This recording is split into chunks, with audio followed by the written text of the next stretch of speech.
Welcome everyone to our session today.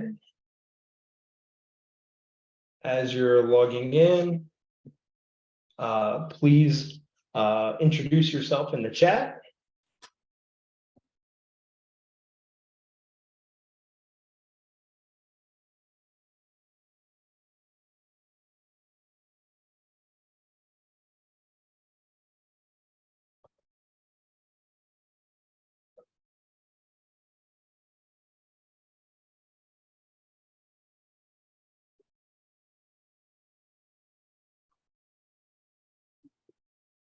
Welcome to our session this evening, everyone. As you're joining us here, this is Sphero and any subject.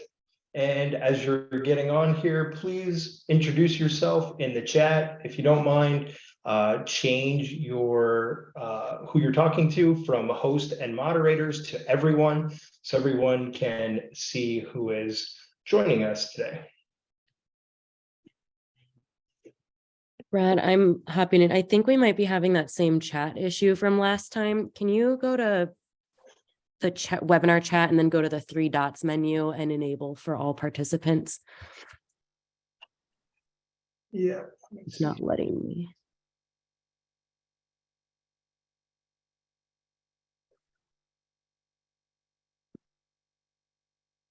Got it. Okay, All perfect. right.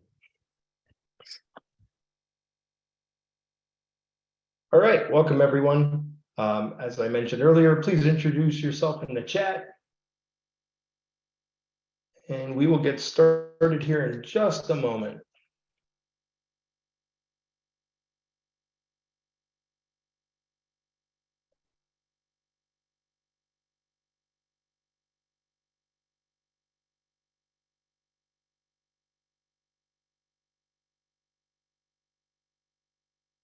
This evening, we'll be talking about Sphero in any subject.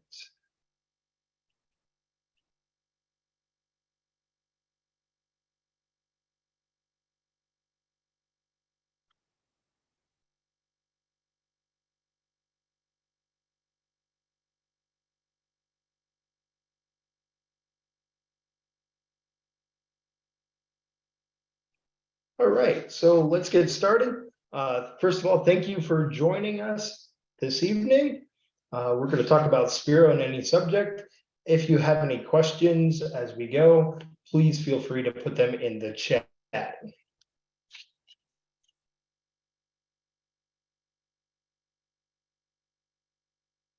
All right. First of all, happy Computer Science Ed Week. So we will be actually talking about computer science ed towards the end of this session today. Our session will be 45 minutes long. No need to worry, your audio is muted and your camera is off for this webinar session. Also, let us know how you're doing and communicate with the other participants in the chat. If you change that at the bottom of the chat to everyone so that everyone can see, that way you can have the most interactive session possible. Also, at the end of this session, we will be giving away a robot, your choice of Bolt or Indy, and that will be announced at the end of the session. My name is Brad Fessler. I am a professional development and content manager here at Sphero. I've worked in education for 15 years, teaching technology and engineering. Along with that, I've been teaching both full-time and part-time, both in grades 9 through 12, as well as in higher ed. I've also worked with the International Technology and Engineering Education Association as an author and national teacher effectiveness coach. Also joining us this evening is Amanda. Amanda, if you'll introduce yourself. My name is Amanda Gilmore. I am a sales development representative for Sphero, and I am based in Dallas, Texas. I was a former middle school mathematics teacher when I was in Dallas Independent School District here in Texas. Before joining Sphero and while I was in the classroom, I instructed STEM programs in our after school and in summer programs. And when I am not busy doing STEM related things, I like spending time with my family and recreating recipes that I find online. And next we have Leah. Hi, Leah Lacrosse. I currently am an 8th grade science teacher. I've been teaching for 25 years, and the last 8 or 9 have been in 8th grade science, but I've taught all the way from 1st grade up. I love having different technology in my classroom, so I'm constantly writing grants. I'm constantly bringing whatever fun tech I can into the classroom. Obviously, Sphero is one of my favorites. And I'm happy to be here tonight and connect with you, and feel free if there are questions afterwards to head over to Lacrosse Science Instagram, because we have some really cool projects to share there as well. So also Jennifer is with us tonight. Hi there. It's great to be here. My name is Jennifer Jensen, and I am the Innovation Lab Specialist at Clear Sky Elementary in Castle Rock, Colorado. And we are just finishing up with school. So you might hear the announcements on overhead. Sorry. Hang on.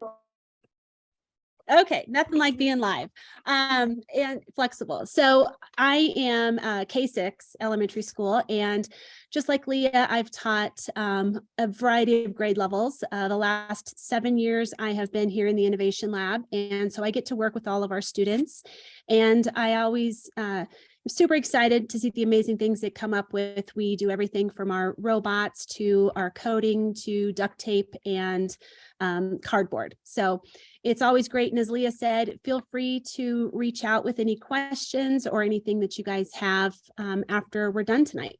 So thanks for being here. All right, thank you all for the great introductions. First, we're going to switch to Leah and let her take over.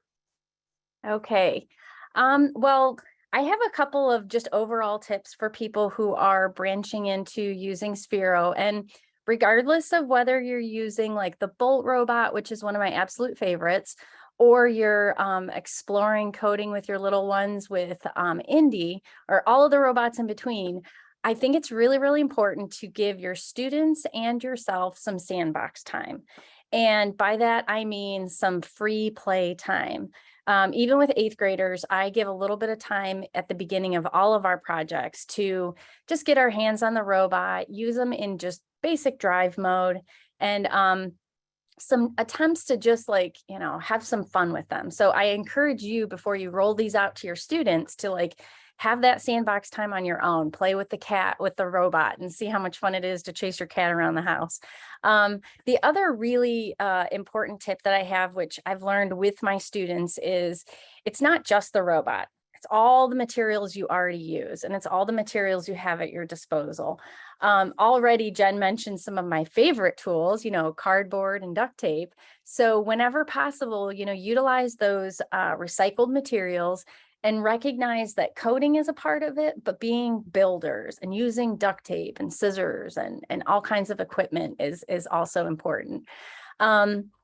One thing that I always do, and I think it's helpful with working with students, is starting with my science content. So whatever your content is, whether you're language arts teacher, science teacher, history teacher, if you start with your content, which is your baby, and then work from there, creativity mixed in, you will have a very successful experience with the robots. I love using engineering challenges with my students, where I give them a problem to solve and they work through the engineering design cycle. And that way I can take some of those less, I don't know, I don't want to say boring, but like the least fun topics, like maybe erosion and deposition, and I build in engineering challenges with the robots and with the content. So that's a possibility if you're into engineering. And then the other tip that I have is, especially if you're just starting out, maybe work with a small pilot group that you work with, so you develop your own language when you're using the robots and your own set of directions. And if you start with a small group and practice with that small group, or like maybe one class, then you'll feel more confident when you roll it out on the large scale. I mean, I have 6 science classes, and I typically will, especially if it's a new project, I'll start with maybe my first period and my 5th period. And then I'll go ahead and see okay, how did that go? And the next day I'll go with my 2nd and my 3rd period class. So the other option is to use stations, and that's going to be on some of the next slides. So let's keep going. some introductory activities that you might consider using with your students. It very simple is to create, obstacle courses or mazes.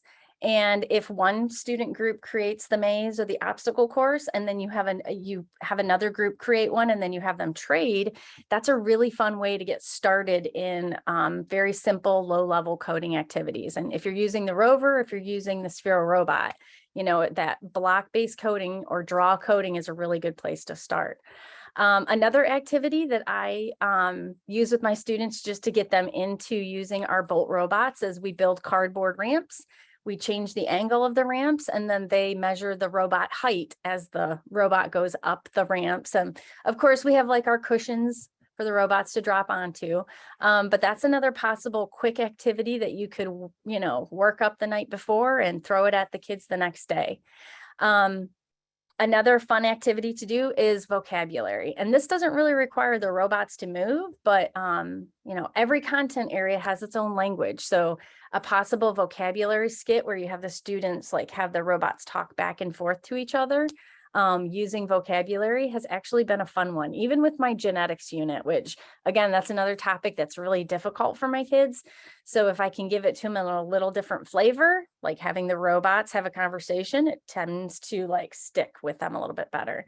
And then lastly, SEL, we're really working hard with our students to get them to be able to, talk and share their feelings and understand each other's and, empathize. So actually, robots are kind of fun. You have them change the light, the sound, the movement, and you can code them to show some of those emotions. So those are some simple ways maybe to get started with robots. And then on the next slide, I have my favorite way to introduce Sphero.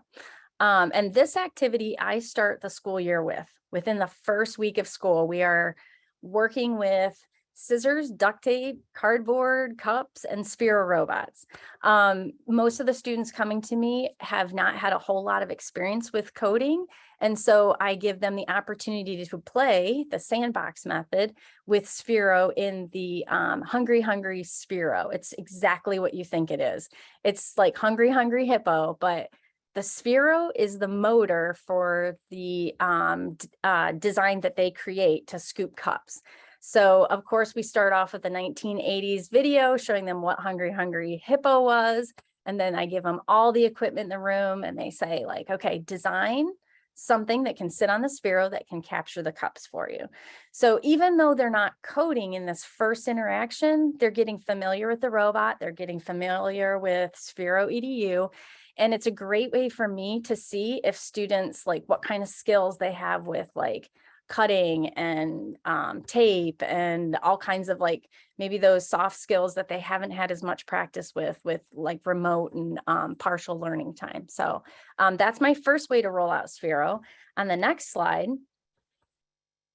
I have one of our first coding activities. And this would be one of those things that I would put into a station with students where students are going to this station amongst maybe 4 other stations. And this example is from at the beginning of the school year when we are learning about estuaries and learning about how important our area is for migrating birds. So in the area that I live in, Ohio, we are a part of the Atlantic Flyway and the Mississippi Flyway. And where they intersect, we have islands out here on Lake Erie. And we get a lot of migrating birds. So students are already familiar with that. And so a nice way to show the importance of our estuary and our local islands is to have them make a quick little map of their own where we use just basically plastic tablecloths, construction paper, and markers. And they cut out the islands and then they code Sphero from island to island to island. And the fun part there is watching them figure out angles and watching them figure out how much speed do I need to use. And then they even go ahead and enter in some fun sounds, which if you've used Sphero before, they have a really nice library of great sounds. Some are not necessarily bird appropriate, but you hear those in an 8th grade classroom as well. So, but that's an easy way to get them into coding in my classroom. We work up to actually having them code with content around things like the Ring of Fire.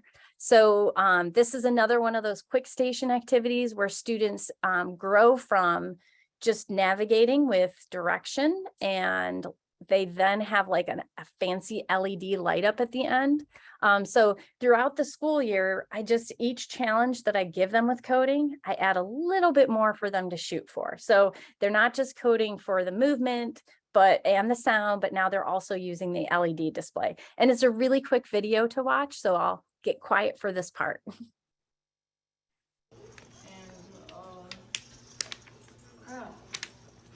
It just gets. And then you get your volcano. Why is it pink? It's a pink volcano. It's the best kind. So even though like the Ring of Fire is probably not the most exciting thing for students to like learn about in science class, it's just one of those ways that they can visualize it. It's a large map and then they code it. And this is probably like a 15-minute station for them. So it doesn't take up a whole lot of time, but that content now is burned into their brain, literally fire. Next slide. Just another idea, and this is one that I use every year. This is more towards the end of the year when the students are like finalizing their engineering skills, and their goal in this activity is to create a system that Sphero can drive through water. So just a reminder, this is a bolt robot. So we're not putting Indy or Rover in the water. We're definitely using the bolt robots here, and it is ties right in with our like environmental unit, but then also it looks at like forces in motion, because in water things move way differently than they did at the beginning of the school year when that boat was on land. And so it's great to hear the kids talking and problem solving with this to scoop all of this trash out of a baby pool. So it's a fun activity. The kids love it at the end of the year. And it's a great way for them to kind of close up those, like I said, those engineering skills and show how much they've grown throughout the school year. And then I just have a couple more ideas for you. One is to look at the Sphero as being a sensor for you.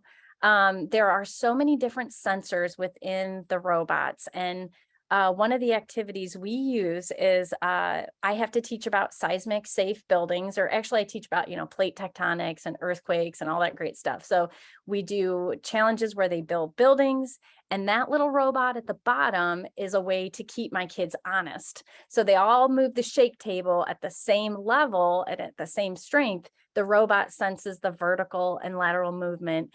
And we have a program that'll make it like make sound and light up. And so sensing motion is one way to use the robot as just a sensor. And then the other one's on the next slide.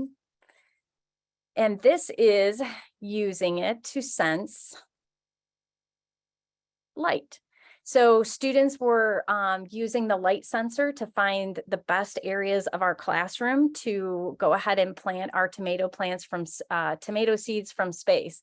And spoiler alert, it is by the windows, as it probably would be like kind of common sense, but it was nice for them to use the sensor in the bolt to just verify that for themselves. So whether you're using the robot as a motor to drive some device that they've created, or as a sensor, or learning to code, it's such a versatile tool that I literally use these robots from start to finish in the school year. And then I just have a couple more things for you, and that is, one, get connected. There are so many of us who have been using robots like Sphero. I've had mine since 2014. So not the same robots. I keep adding to my little robot army, but the robots can be used in so many different ways that you see ideas from other people. So they're going to mention the different links to go to, but if you get connected and then you start with your content and your skills, you are guaranteed to have success with these. Start small, build up, and then just, have fun with them. So that's my part. I'll pass it on now to Jen. Okay, well, I don't know about you guys, but I just met Leah yesterday, and when we were working on this presentation for today, I was super excited because there were some of her ideas that I looked forward to adding to my own classroom. So we're actually going to shift gears, and the activities that I'm going to be sharing with you guys today are going to be focusing on the littleBits. And I remember a few years ago when I found out that Sphero had purchased littleBits, I did a happy dance because I love littleBits. They are very versatile and they can bring anything to life, which for elementary school students is pretty fun. So Leah mentioned her use of the engineering design process, which I also use with my students. We have a variety of different challenges that we do each time. And this is one of my favorites because it really gives my students a chance to have a very authentic audience, which is the other grade level. So they can actually see their things in use and get some feedback on that. So with this, we do a lot of background knowledge on different types of structures and obstacles that you would find at a miniature golf course. And so after learning about those, the fourth graders work together in collaborative groups and they decide what type of a structure they would like to create. So as part of my circuit unit, they then look through littleBits, do some testing and figure out which ones will fit their needs the best. And then they build. So they have their prototypes that they're working through. A lot of them discover things like if they're making a tunnel, they need to have the ends line up so that the robot can go straight through the tunnel. With mine, so then the fourth graders have built this, and then it goes on to the fifth graders for our robotics unit.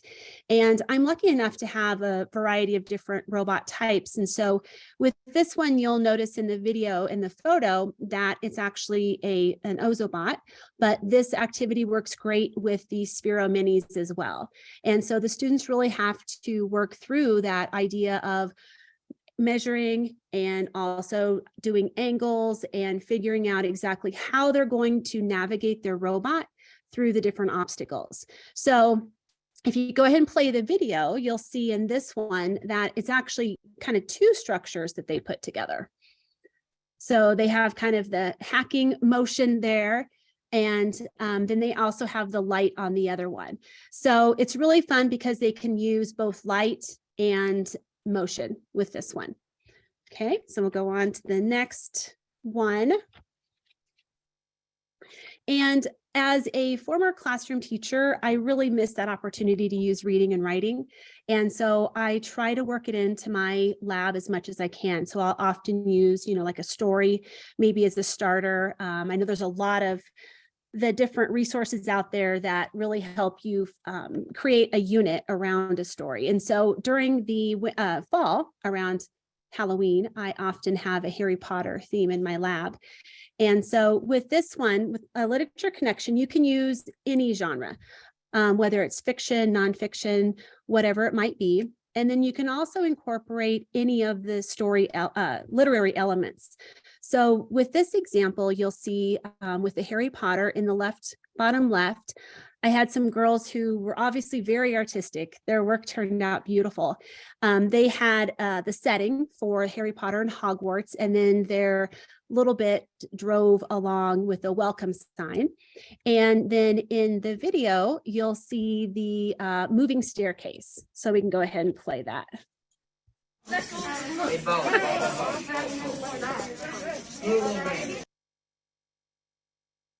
So it's the tough thing is, and I know we all struggle with this, there's never enough time. And so the kids, I really tried to do more of allowing them to really play and really explore versus having this beautiful finished final product. I think that's really important to do that. On the next slide, there's a few more examples of connections that you can use when you're doing literature. And that is with nursery rhymes. They are fun. And so what you can do is I had some other type of a kit where I had a lot of different nursery rhyme, just the basic text. And then the groups picked out which nursery rhyme they were most interested in, and they took the time to go through and identify potential problems. I didn't, point out, here it is. And so they really discovered a lot of different problems that I hadn't even realized in some of the nursery rhymes. So once their group had decided on a problem, then they needed to brainstorm possible solutions. And so then working through that engineering design process, they created their prototypes that were going to solve a problem. So that in the left corner, there is the London Bridge. So they were having a new strategy of how they could be able to move it versus having the trouble of falling down. And Old Mother Hubbard, she didn't, have any bones in the cupboard. So they developed a type of Uber delivery system so that her dog could get some bones. And then in the video, this one was a pretty popular one. Other than the 5 little monkeys jumping on a bed, the Humpty Dumpty nursery rhyme was a favorite. And so you'll see here their littleBit contraption that solves a problem.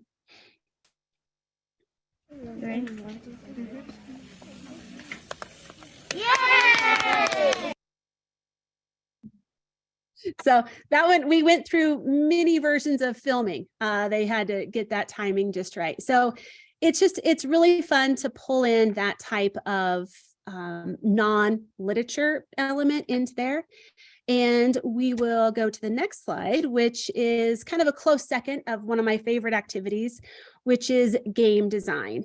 And so at the end of the school year, what I do is I give my kids an opportunity to do kind of a passion project, I guess, so to speak. But then we also have a kind of a focus, I guess, on game design.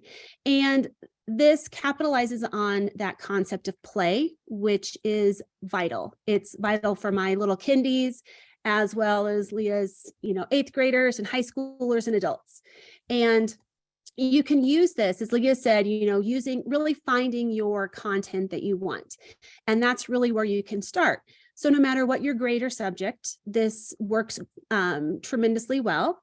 And you have the ability to individualize. So it's kind of nice for some of those students who maybe need a little something extra, or just need something that looks a little different for them. And you can use multiple skills. You can even use it to introduce concepts as well as use it for assessment. And so with our game design, my students are able to go back and look out over the course of the whole school year. And like I said before, some of my students are only able to use certain types of robots when we do our robotics unit, but they're really interested in another type. So this is where they have that chance to work on that. So in the top right is the Sphero code kit. So if you're not familiar, take a look at that. It's great because you can pull in different elements of coding along with littleBits and then any type of, your recycled materials. In the bottom right is actually a play on the mousetrap game. And so you'll see the little plastic container was actually attached with a string to one of the DC motors. So the mousetrap could come down. And then on the right-hand side, left, is a project that some of my first 6th graders created where there's a DC motor up underneath the round circle. And there's also a magnet that they have attached to the strip of cardboard coming off the side. And it's kind of an obstacle game where they have to drive and the car moves and they have to miss the obstacle. So we'll go ahead and watch that one. Oh, that's cool. That is awesome. Wait, Jalene, try taking your hand out. So that one was a pretty popular one. I've never actually had anybody come up with that idea. So it's fun to see those one-time successes. And on the next slide, I have a couple of more different, a couple of additional game ideas. I would say that pinball is probably the most popular game that the kids like to recreate. And at first I was like, they're just making the same game. They're not having to think, come up with a new game. And then I realized that's fine. It's really more about them figuring out and problem solving. Well, how am I going to make that flipper? Or, well, I want my ball to be able to come back to me. What kind of a structure will I have to have? So I think as a teacher, you just really have to let go of that control. And sometimes it can be really tough, but your kids are just going to surprise you every time when you just give them that free rein for that. So I have a pinball there on the left. And then some girls this year in my 6th grade class made a little miniature golf And this one, they had the DC motor and attached popsicle sticks, which became their windmill. And so then they had a little marble that they used. And then the video is another one of the pinballs this year. And you can kind of see what they used as some of their obstacles in there when we watch that one.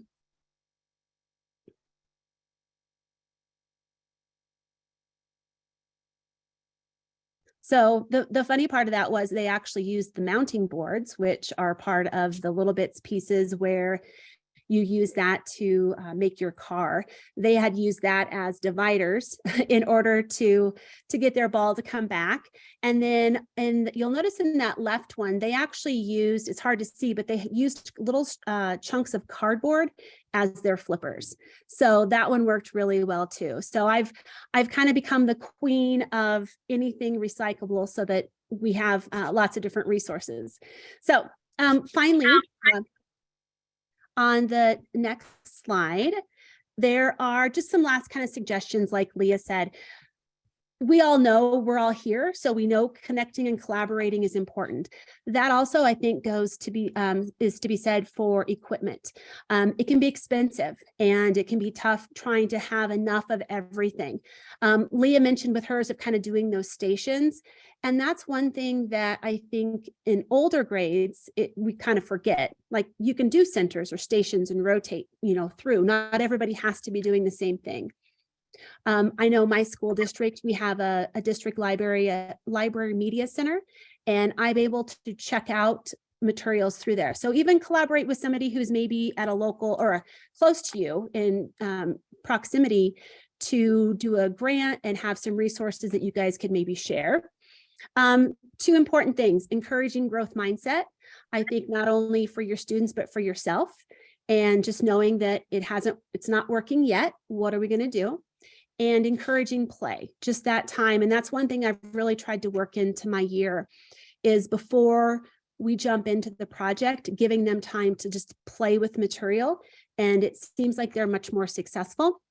And also that idea of limiting no. Even if the idea sounds crazy, let your kids go with it and they will amaze you. And I have been so thankful that there's been those times where I've thought, oh no, I don't know if you're going to be able to do that. And the work that they created was amazing. So that would just be a couple pieces of advice. And here's just a fun little almost winter use of littleBits that one of my after school clubs created a few years ago. So they just had the littleBits mounted in a box back in behind the snowman's head. So it turned in there. So Jennifer, just a couple questions that have popped up in the chat here. yes. First of all, how many students on average do you put in a group when working on these projects? So I typically do about 4 or 5 students. I typically kind of operate under a 5-group policy. So whenever I'm buying kits and robots, I usually try to get 5. And then that way I can, have the groups of 5. So 4 or 5 in a group. And, Okay. and sometimes I'm even actually able to do with my littleBit work, even 2 or 3 in a group. I'm pretty lucky that I can check out the 2 really big kits from my school district. So I think I have 4 of the STEAM kits that I started my lab with, and then I can check out another 2. So that really helps. Okay, that was actually the next question, is which kits we're using, but it sounds like Yes. you already answered that. The STEAM. Yeah. So I use the STEAM ones. Yes. And I really like those because they really have some of those basic littleBit pieces that you need. And then over the years, I have gotten some of the extras like the pressure sensor, which is always fun, and the motion sensor. So those are kind of some of the add-ons that I've gotten in the past. Okay, and one last question that popped up here is how much time do you have the kids per class and then per unit? Yeah, that's a great question. And I usually kind of say that in my introduction, and the intercom interrupted me today. Lost my train of thought. So we're on a 5-week rotation. So I get to see the students every 5 weeks. So I have them for one solid week for 45 minutes each day. So that really allows me a good opportunity to do that little bit of play and exploration, introduce the challenge, work, and then they share out and reflect on their week. So Awesome. Thank you so much for sharing, Jennifer. sure. All right, Amanda is gonna tell us about some Sphero resources. So as I said in my little bio, I was a former educator myself. When I did teach, I taught math. I know when I meet a lot of people, they're like, oh, well, Sphero should be like really easy for you. And they just assume because I come from a math background that automatically I know everything there is to be about STEM. And that's not necessarily true all the time. I mean, I do feel like I know a lot, but I wouldn't say just because I taught math, or if you teach math or if you teach technology, that gives you this far more advanced position than it would someone else that teaches language arts or works in after school program. One of the things that to me that is really important is looking at it as all of our robots can be used in a lot of different ways, in a lot of different cross-curricular activities. You don't have to just be in a math position. So I'll be showing you a lot of different resources that you can use to kind of pull ideas from, which can be tailored to fit whatever classroom or form of learning environment that you work in. So first I'll go over some robots and then I'll get into showing you how to get some of those additional resources.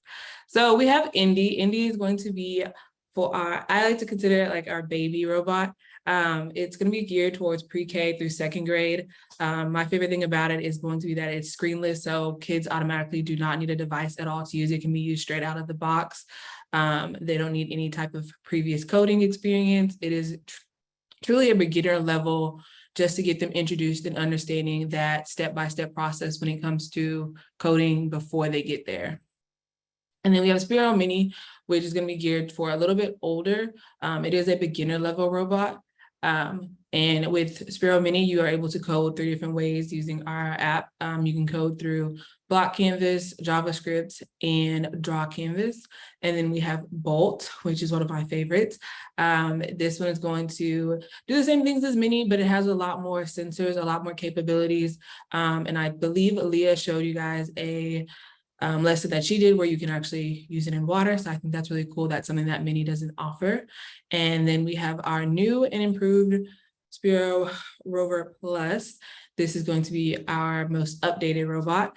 It also has the capability to be all-terrain, so it can go completely outside. So if you're one of those teachers that likes to take your kids outside, that was something that I would do all the time because I get tired of having 20 to 30 kids in one room all day. So if I could go outside and make use of it, I would. So I think that's really cool with Rover. With it now being improved, we've improved the gearbox and a few of its capabilities. So if you go on to the next slide, I will talk about littleBits. So like Jennifer said, she uses the STEM student class set, but we also have some additional ones. We have a coding, just the coding kit. We also have the STEM plus coding class pack, and then we also have the makerspace. I kind of like to think of this as that they kind of build on each other. So depending on what you may need for your class is which one you might need more of. You may want more STEM-based stuff. You might more coding, or you might be having a full makerspace. Maybe if you're a technology teacher or I know a lot of librarians will typically look into the makerspace invention wall. So that's, I think, a really cool one. All right, so on the next slide, kind of get into some resources. So this is absolutely my favorite part of, I feel like Sphero just in general, because we offer so many resources that I realize that a lot of educators sometimes don't always realize we have out there to offer, just because it is so easy to just get, I know in the school year, like get overwhelmed with just regular curriculum, so let alone adding on. So we've created a bunch of resources for teachers to just get started and not have, that don't have a background necessarily in computer science. So basically on the main page of our teach page, we have this slide, well, not this slide, but this page where you can go into whatever robot you have. So if you have Indy, if you have Mini, or you have Bolt, you can go in and you can click resource. So if you click onto the next page, for example, you'll click into to one of the, whichever robot you have. For this example, I chose Bolt. You'll click into Bolt and it'll take you to this page. So at the top in the middle, like where the purple outline is, you have apps and ways to code. And I will kind of take you through some of the apps we have available that will work with Bolt. And then we'll have some free activities for you to use in the classroom. And then we have the educator resource guide. And then we'll have some accessories that work well with Bolt. And then we'll also have product and classroom support. So I think it's really cool that we have this landing page that has all of these just available at a click. If you click onto the next page, I will kind of show you what their educator guide looks like. So once you click into that educator resource guide tab, it'll give you the option to go into different types of guides. So for example, we have the Sphero educator guide, we'll have the Power Pack guide, we'll have a at-home learning. So if you have like a student maybe that's learning at home, or it could be someone on here that's not an educator and you're on here for your personal use. We have some summer camp guides. So if you're one of those educators that run a summer camp, we also have some AP computer science guide and our cybersecurity guide. So Brad, if you don't mind, could you click into that educator resource link for me?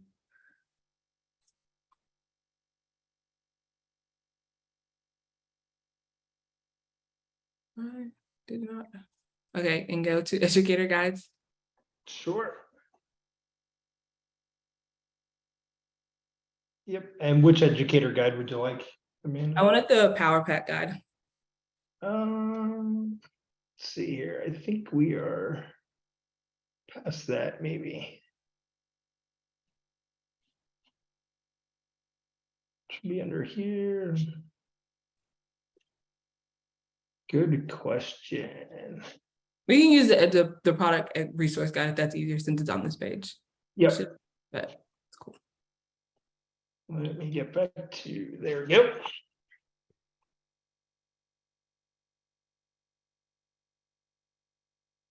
So one of my favorite things about the educator resource guide is that it completely walks you through step by step how to literally log in to your robot, how to get connected, how to charge your robot. I think that's really helpful, especially if you are one of those teachers, especially if you're like gifted the items, maybe like you aren't the teacher who initially ordered them and you're like new at the school and like, hey, you have all this new stuff. You need to make sure that you're using it, that kind of thing. I know I would be in that situation a lot when I was in education. So I think that's really cool that you can go back and literally step by step go through and find. We'll also give you in the guides some additional standards that align to it. We'll give you some links to some individual curriculum lessons that you can use as well. I'll actually show you one. So if we go back to the slides, please, Brad.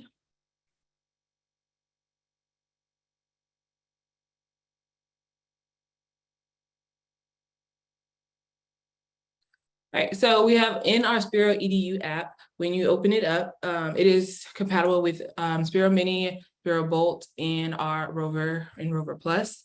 It will open up to this tab, and basically this is showcasing a bunch of activities that we've put together, and also other educators have also put out there that will give you activities for all different types of lessons. So for example, as you can see at the top, it says math, science, coding, social studies, art.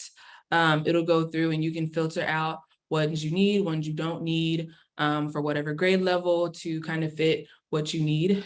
Right, and click to the next tab, Brad. So an example of that would be one of the lessons was for the Sphero State summer trip. It was for a social studies lesson.